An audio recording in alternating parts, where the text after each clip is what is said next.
ہمایوں نے آخرکار گلرخ کا بوتیک ہمیشہ ہمیشہ کے لیے چھوڑ دیا اور وہاں سے جان چھڑوا کر اپنے مرکز سنگھار پر واپس آ گیا اور نرمین کے ساتھ اپنی زندگی گزارنے کا فیصلہ کر لیا۔ دوستو، خوش نصیبی ڈرامے کی سیکنڈ لاسٹ ایپیسوڈ میں ہم دیکھیں گے کہ گل رخ جو ہے وہ اپنا مکمل طور پہ جو اس نے چال چلی تھی اس میں وہ ناکام ہو چکی ہے، اور ہمایوں جو ہے اس نے نرمین کی خوشیوں کو مد نظر رکھتے ہوئے اور نرمین کی بات کو مانتے ہوئے، ویسے بھی وہ نرمین سے بہت زیادہ محبت کرتا ہے لیکن نرمین نے اس کو فورس کیا کہ تم ابھی سے سب کچھ سیل کرو اور اس کے پیسے اس کے منہ پہ مارو تاکہ ہماری جان چھوٹ جائے۔ تو ہمایوں جو ہے اس نے ویسا ہی کیا۔ ہمایوں نے وہ پلاٹ بھی سیل کر دیا جو اس کی والدہ کا تھا، اور اس نے اپنی گاڑی بھی سیل کر دی، اور سب کچھ سیل کرنے کے بعد وہ پہنچ گیا گل رخ کے پاس، اور گل رخ کے پاس جاتا ہے تو گل رخ اس کو کہتی ہے کہ کیا ارادہ ہے تمہارا، مجھ سے شادی کرنی ہے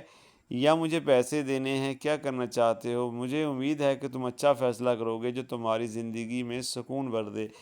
تو ہمایوں کہتا ہے میں نرمین کے ساتھ رہنا چاہتا ہوں اور میں ہمیشہ کے لیے یہ بوتیک چھوڑ کے جا رہا ہوں، اور یہ پڑے ہیں آپ کے پیسے، اور یہ آپ کی چابیاں اس بوتیک کی، اور اب میں یہاں پہ کبھی نہیں آؤں گا۔ تو یہاں پہ یہ بات جب سنتی ہے گل رخ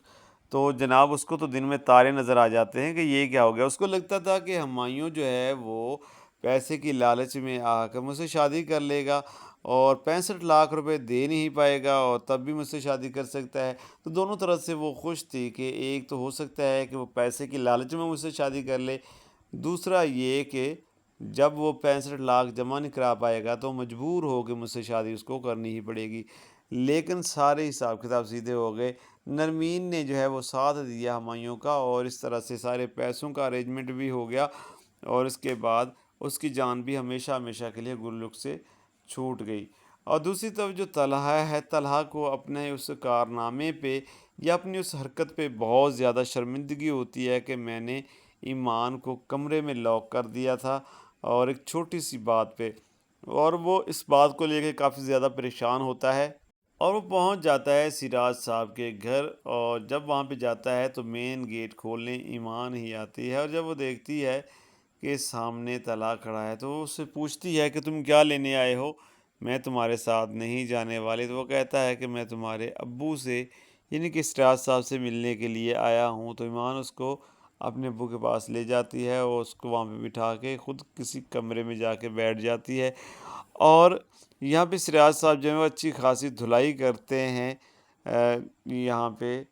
طلحہ کی، اور طلحہ کو کہتے ہیں کہ مجھے یہ امید نہیں تھی کہ تم آج کل کے دور کے لڑکے ہو،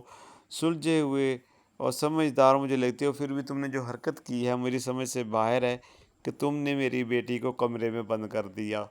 تو طلحہ کہتا ہے کہ سراج صاحب مجھ سے غلطی ہوئی ہے، میں مانتا ہوں، لیکن ایمان کو میں نے بتایا بھی ہے کہ مجھے جب غصہ آتا ہے تو میرے سامنے بولا مت کرو، اور میرا اس غصے پہ کنٹرول بھی نہیں ہے، مجھے کوئی اس طرح کی بیماری ہے جس کی وجہ سے میں کبھی کبھی اس طرح کا ہو جاتا ہوں کہ مجھے سامنے والا بندہ نظر ہی نہیں آتا کہ کون ہے، میں اپنی ضد پہ اٹک جاتا ہوں، اور میں اب اس کی میڈیسن لوں گا تاکہ میں ٹھیک رہوں، اور اب میں کبھی بھی ایمان کے ساتھ کچھ بھی غلط نہیں کروں گا۔ سراج صاحب نہیں مان رہے ہوتے، وہ کہتے ہیں کہ تم نے پہلے بھی ایسے کیا اور پھر تم نے ایسا کیا، اب میں اگر تمہارے ساتھ ایمان کو بھیج دیتا ہوں تو کیا گارنٹی ہے کہ تم اس کو تنگ نہیں کرو گے؟ تو وہ کہتا ہے کہ مجھے لاسٹ باری آپ جو ہے نا ایک موقع دے دو، اور لاسٹ موقع یہ اگر میں دوبارہ کبھی ایسا کروں تو بے شک آپ ہمیشہ ہمیشہ کے لیے ایمان کو مجھ سے چھین لینا، مجھ سے واپس لے لینا، اور تم کبھی بھی اس کو میرے گھر مت بھیجنا، لیکن مجھے لاسٹ بار موقع دے دو، کیونکہ اس بار میں خود کو سمجھا چکا ہوں اور میں نے میڈیسن بھی لی ہے جس کی وجہ سے مجھے پرابلم ہو رہی تھی، اب وہ پرابلم میری حل ہو جائے گی۔ سراج صاحب یہ بات سن کے کہتے ہیں کہ چلو ٹھیک ہے، لاسٹ بار میں جو ہے ایمان کو تمہارے ساتھ بھیج رہا ہوں اور آئندہ شکایت کا موقع نہ ملے، اور اس کے بعد سراج صاحب ایمان کے ساتھ بات کرتے ہیں تو ایمان جو ہے وہ راضی ہو جاتی ہے، وہ کہتی ہے کہ ٹھیک ہے بابا۔ اس کے بعد وہ ایمان کو لے کے اپنے گھر چلا جاتا ہے اور اس کا موڈ کافی اچھا ہوتا ہے، اور دوسری طرف جو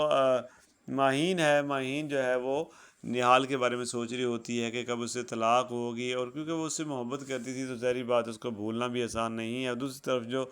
نہال ہے وہ بھی اب بہت زیادہ پچھتا رہا ہے، اس کو سزا تو ہو چکی، لیکن اب اس سزا سے بڑی یہ سزا ہے کہ وہ تنہا رہ رہا ہے، اور مہین جیسی مخلص لڑکی جو اس کی بیوی تھی اب وہ اس کے پاس نہیں ہے، اور وہ یاد کر رہا ہوتا ہے کہ کس طرح سے وہ مجھے کھانے بنا کے دیتی تھی، کس طرح سے میرا خیال رکھتی تھی، اور وہ رو رہا ہوتا ہے، اپنے کیے پہ پچھتا رہا ہوتا ہے کہ میں نے اتنی بار غلط کیا، میں نے سب کو دھوکہ دیا، یہاں تک کہ میں نے اپنی بیوی کو بھی دھوکہ دیا جو میرے ساتھ بہت زیادہ مخلص تھی، مجھ سے محبت کرتی تھی اور میرا ہر طرح سے اس نے خیال رکھا، لیکن میں نے اس کو بھی دھوکہ دیا۔ وہ اپنے کیے پہ بہت زیادہ شرمندہ ہوتا ہے اور بار بار یہی سوچ رہا ہوتا کہ کہیں مجھ سے جو مہین ہے وہ دور نہ ہو جائے۔ وہ چاہتا ہے کہ اب میں اس کے سامنے ہاتھ جوڑ کر اس سے معافی مانگ لوں گا اور سارے معاملات کو ٹھیک کر لوں گا، میں کبھی بھی اس طرح کا کام نہیں کروں گا، لیکن یہاں پہ جو ایمان ہے، یہاں پہ ماہین جو ہے اس کو اس چیز کی خبر نہیں ہے کہ کیا ہونے والا ہے۔ وہ بھی یہاں پہ پریشان ہوتی ہے، اسے لگتا ہے کہ میں نے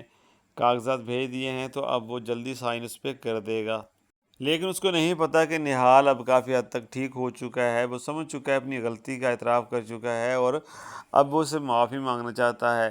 تو دوستو دوسری طرف جو نرمین ہے، نرمین جب ہمایوں گھر آتا ہے تو ہمایوں بہت زیادہ پریشان ہوتا ہے، کیونکہ ایک طرف اس کے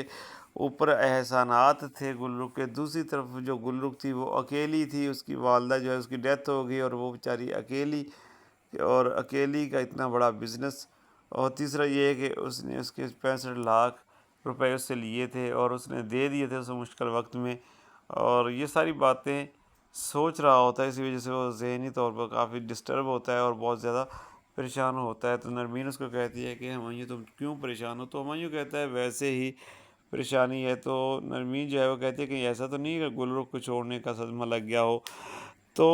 یہاں پہ جو ہمایوں ہے مسکرانے لگ جاتا ہے، وہ کہتا ہے ایسا کچھ بھی نہیں ہے، اور نرمین جو ہے کہتی ہے کہ تم میرے ہو اور ہمیشہ میرے رہو گے، اگر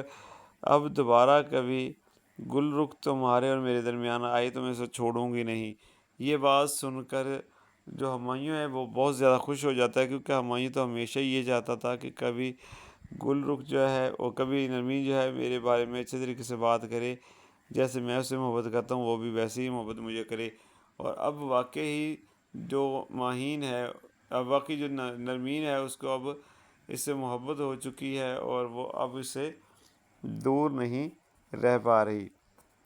اور دوسری طرف جو ہمایوں ہے، ہمایوں بھی اب کافی زیادہ خوش ہے، کیونکہ اب وہ دونوں جو ہیں کسی کے محتاج نہیں، اور وہ دونوں اب خوش بھی ہیں اور اپنے کاروبار کو ایسے طرح سے سٹارٹ کریں گے، اور نرمین نے یہ کہہ دیا ہے کہ ہم اپنے بوتیک میں دوبارہ سے کام سٹارٹ کریں گے۔ تو آنے والی دوستو ایپیسوڈ جو ہے وہ سیکنڈ لاسٹ ایپیسوڈ ہوگی، اس سے آگے والی لاسٹ ایپیسوڈ ہوگی، تو دیکھتے ہیں ڈرامے کا اینڈ اچھا ہوتا ہے یا برا ہوتا ہے۔ تو دوستو اس چینل پہ پہلی بار آئیں تو چینل کو سبسکرائب کر دیں، اور نئی ویڈیو کے لیے آپ جو ہے اس چینل کی نوٹیفیکیشن کو بھی آن کر دیجیے گا تاکہ نوٹیفیکیشن آپ کو ملتا رہے۔ تو ملتے ہیں انشاءاللہ نیکسٹ ویڈیو کے اندر، تب تک کے لیے اپنا خیال رکھیے گا، اللہ حافظ۔